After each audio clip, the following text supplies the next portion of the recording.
Masaya ngang ibinahagi sa publiko ni Sanjo Marudo na nanganak na ang kanyang asawa na si Rhea Atayde. Nagbahagi nga ito ng short video clip sa mga social media na makikita dito na nakasakay na nga sa sakayan ng bata. At ito yung asawa na si Rhea Atayde ay nakasakay na din sa bed ng hospital at dadali na nga ang mag-ina sa room na kanilang pag-iistayan. Caption naman nga ni Sanjo Marudo sa kanyang ibinahaging video clip ay 9/23/24. Ito nga ang araw ng kapanganakan ng kanilang baby ni Rhea. Sa wakas nga ay naisilang na din ang apo ni Sylvia Sanchez. Tiyak na excited na itong si Lola Sylvia na makita ang kanyang apo dito sa kanyang anak si Rhea. Eto, officially na. Sali, kaya sila.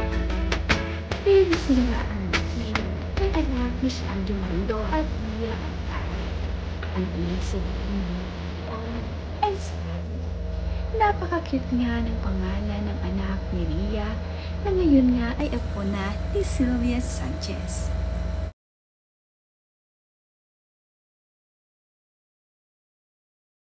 Habang nakasakay naman nga sa crib ang baby ito, ay pinagmamasdan ito ng nurse kung ano na nga ang nangyari dito kay Baby C. Sila kasi ay itinutulak papunta sa room kasabay ng kanyang mami.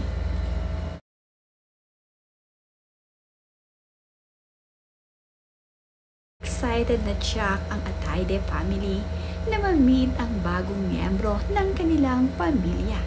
Ganon din ang Marudo family na excited na rin na makita ang bagong miyembro na nadagdag sa kanila.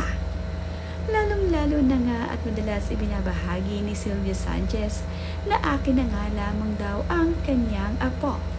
Tiyak na magiging spoiled ang kanyang apo dito kay Rhea.